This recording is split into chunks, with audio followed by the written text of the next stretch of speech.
This week on Hook, the Kayak Anglers Resource, big news with Jake Pruett, pro staffer for Eco Fishing Shop, and a lot of cool stuff coming up with the Big Bass 250. Watch the show. Jake, welcome to the show, buddy. Glad to have you. Glad to be here. Jake, you've been a pro staffer for the full year for Eco Fishing Shop.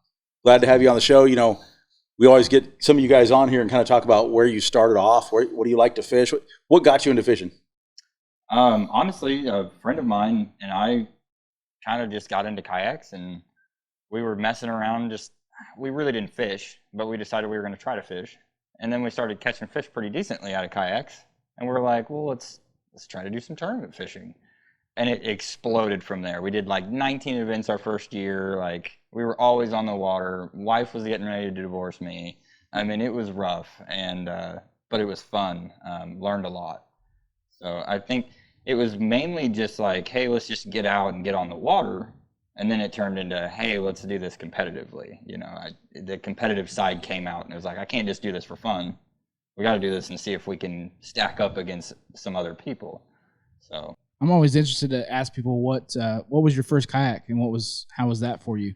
I got well, first I started out with borrowing somebody's 10T, Ascend 10T, and then decided that was good enough, but I needed something a little more stable, so I got the 12T. That was great. I paddled it for a long time, and decided that I wanted a motor. So cheaply kind of rigged up a motor on it, and I was hooked from that point. Having a motorized kayak at that point really opened up the abilities. It wasn't so much now I got to go work after work to paddle across the lake to go do this. It was fun, and there was no limitations at that point. So from there, it just snowballed. I had to make a new rear-mounted trolley motor setup, you know, with your foot controls, and this is all on a $500 Ascend, and it worked great, and it still works great. It's sitting at the house, all ready to go. But I got an opportunity to get a different kayak, so I moved away from it and got into something a little more tournament ready. Yeah, it seems like across the board, it Ascends one of those stepping stones for guys, and it's easy to get into, easy accessible. It seems like those guys that had an Ascend, they always go to that next kayak, so you can find a used one or whatever. And nothing against Bass Pro or Ascend. I mean, they're a decent kayak, but they're very limited in what they can do, cannot, and stability and whatnot. But I did the same thing. I was in the Ascend when I first started, and that's what got me into Travis as well. 128T. Yeah. Yep. Oh gosh, those are a barge. Yeah. Yep. I still have some back issues. But yeah, man, talk to us. You know, as far as once you got out of the Ascend and you started tournament fishing and all that, what was that experience like? What encouragement would you give to guys that are looking to get into tournaments and competing? Don't be afraid to get started. Everybody starts somewhere. I guess the biggest thing that's a turnoff is you see these guys putting up 100 inches during a tournament, catching massive bags during your tournaments, and you want to stack yourself up against that person. That person came from boat fishing for 10 years and or has been fishing since they were 8 with their dad on boats doing tournaments. You're comparing yourself to a whole nother league of people. Quit comparing yourself to other people. Just everybody gets started somewhere. Some people start slower than others. Some people don't want to do what we do and full on tournament and have 9 million rods and motors and all this stuff, and I get that, but that's where it took us, and me and my buddy that I started with. It was the most you could rig it out with. What's the next thing to put on it? And again, it snowballs. Now we have spot lock and all this other things that we didn't really have when I first started. So, but yeah. So Jake, just today we actually will be loaded up here soon. Jake has been an Old Town Predator for quite some time, motorized kayak. But Eco Fishing Shop's been gracious enough to put him in a new Jackson KNARR, wanting him to represent the brand. So you're now a Jackson man. I'm now a Jackson guy. So pretty excited about that? I am excited. Actually, when I first started out and we were paddling, Jackson really got our attention. I say we because I fished with my buddy. I didn't go fishing unless I fished with him. But he ended up with a Jackson. And we were both like, wow, look at the quality. I mean, when you compare the Ascend to a Jackson, the quality was just unreal. The stability was unreal. I mean, everything about it was just like night and day difference. And we both hung with that. We were both like, I really like these Jackson guys. They're a smaller company. They're made in the United States. They're just out of Tennessee, so they're not far from us. Everything was like, it was perfect for what we were looking for. And then we got into this motorized stuff, and Jackson didn't really catch on with all that. They were still in the let's float down the river stage, and that's great. And they had a great market there. But I think last few years, there's a huge market stepping out there for tournament fishing. So they wanted to get in and join in on it, and they've come out with a pretty good product. I'm excited to get on it and fish it and see how it does. Yeah, we'll follow up with you later on down the road, kind of see how that boat progresses and how you progress as a fisherman in that boat. What bodies of water, what are some of the favorite bodies of water that you have and some of the different places that you fish? Man, I started out on Stockton and only fished Stockton, and then and that was because it's a comfort zone thing. I moved into Table Rock because I hated it. Honestly, it drove me to be a better kayak fisherman, because every time I went there, I struggled.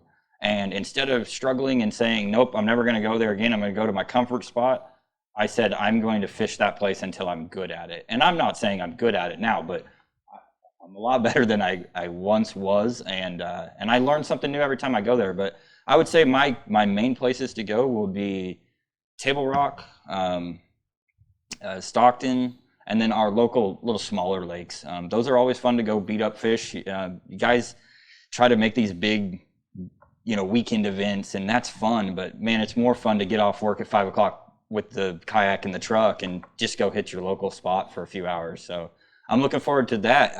I come from a very bulky tournament rig, and now I have an option to leave a lot of that stuff at home and go pedal drive only, and see how that works out. So I'm excited to get on the rivers. I'm excited to get on small lakes and get out there on those big lakes that I'm used to. I really like how it's kind of come full circle, because on our Instagram, Eco Fishing Shop's Instagram page, every time we posted about that KNARR, you had some sort of comment or something to say about that, and it's really cool to see your face today and talking about it and just looking at it. I'm sure it's still wet from all the drool that you've put on it already.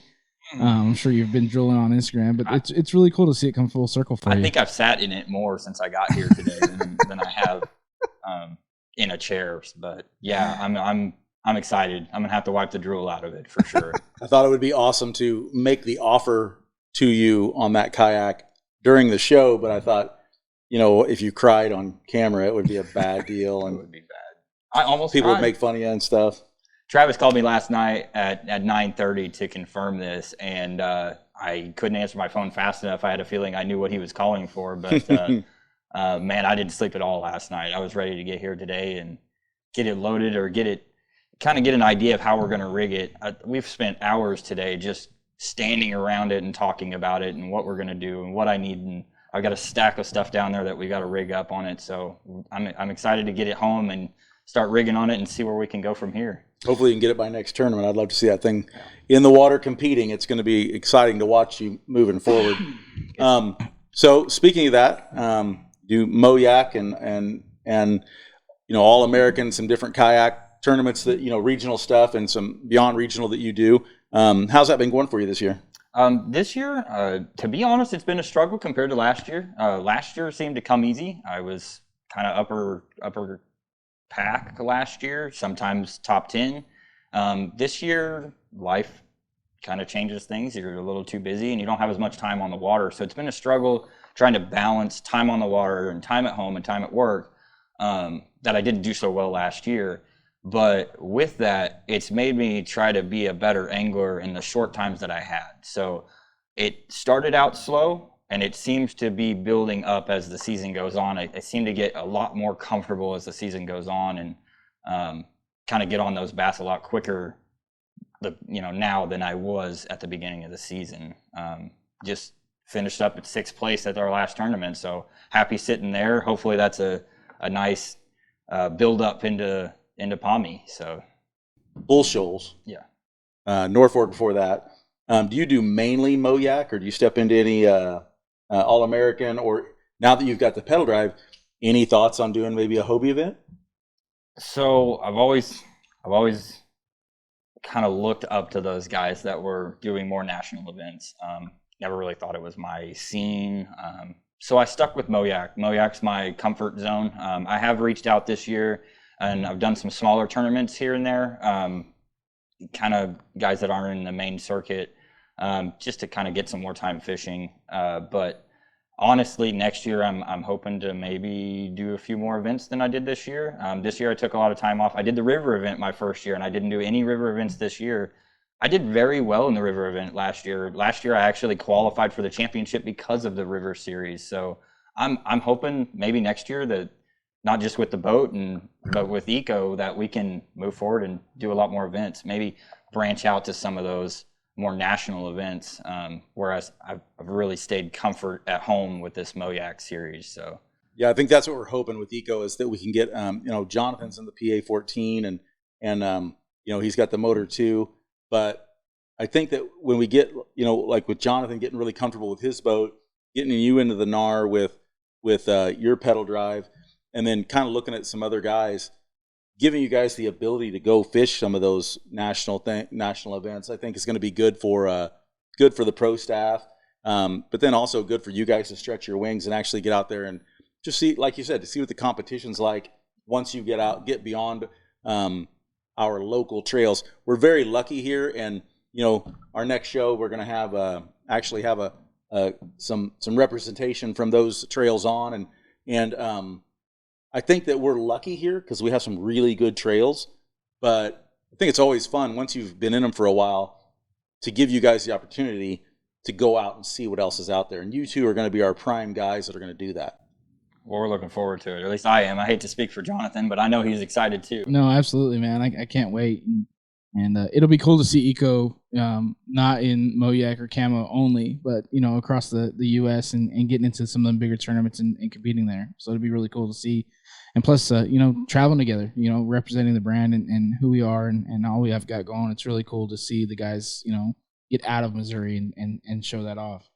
You guys joke about it. They call us the Eco Mafia because we show up in a group and we always, we're standing together at the end of the tournament and there's a wave of us, but that's what we're hoping to do. We're hoping to get our name out there. So I was very picky when I built this team. I really wanted to, I got with Johnathan first, and we kind of wanted to build a team that brought that to the table. Not only did we want, some good anglers, but I really wanted a good family atmosphere where at the end, there's not a jersey here and a jersey there. We have that, but most everybody's together and we really enjoy each other's company. My job is to make sure there's always a cooler full of frosty cold beverages. I try to do the best I can. If he doesn't drink them all. That has happened. I won't deny that. But we try to have fun. And what we really wanted out of this is to have other anglers going, man, I want that. And whether they do that with us or they start doing that together, it just brings more people deeper into the sport and understand that it's about more than just being on the water. We've talked about the fact that the kayak community is just good people. Absolutely. And we're just excited to have you on the team and have the ability to put you in a boat that gets you, opens up options for you as well. Absolutely. So last thing we always ask every guest we have, you're on the water, you have one bait. What is it? That's tough. I've got to go with probably my motion jig. I'm just the most comfortable with it. I know I can put it where the fish are. So some of those other baits, it's like, I'm going to throw this all day, and I just don't know if I'm going to do any well. I think if I picked up a jig, I'm going to find some fish somewhere. So I would say that's my comfort zone. Yeah, man, jig's solid, option, especially if you know how to fish it. I'm terrible with the jig, and I wish I was better.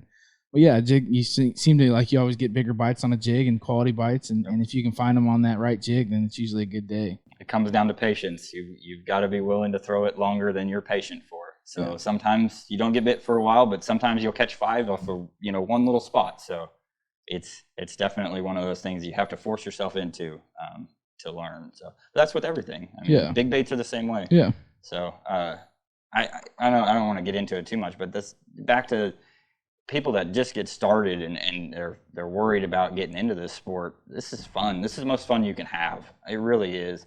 And the competition is only what you want it to be. If you just want to go out and have fun and just see where you're at on the list of 60-something guys, then do that. If you want to be at the top and you want to pursue maybe a fishing career or get deeper into fishing, pursue it. I'm that guy. I mean, here, I just started a few years ago. So if that gives you an idea, you want something hard enough, you want something bad enough, you're going to work hard enough to get it. So, and we've talked in our past podcasts, and it's a very good point you bring up, that we've told guys that even if you do not have any interest in becoming a competitive angler, go do a tournament. Yep. Because you will leave there with fishing buddies. Mm-hmm. You will leave there with other guys that are like, hey, just meet me down here on Wednesday. And then all of a sudden you've got guys to fish with. We had Russ Snyder's on. He talked about that he moved to a new town. He was a kayak fisherman. He joined his local club. Now that happens to be all who he hangs out with, yep. And very cool. Glad to hear that works for you as well. Yeah. And guys, we talk about our pro staff on here and bring them on here quite often. And we do this to give them, give them some credit. They've worked hard throughout the year. They do a lot of stuff. They help out with the shop. They help out with other anglers. But again, these guys are a resource for you as well. Like we talked about, he's getting into a Jackson KNARR. I'm sure you guys have questions about that boat being so new and whatnot, and he'll be able to answer those questions and tell you exactly what he did and how he did it and why he did it. And maybe that's not the way you do it, but it's food for thought and setting it up. So guys, Instagram, Facebook, reach out to these guys. Jake does a great job on the Instagram, really good stuff that he's got on there.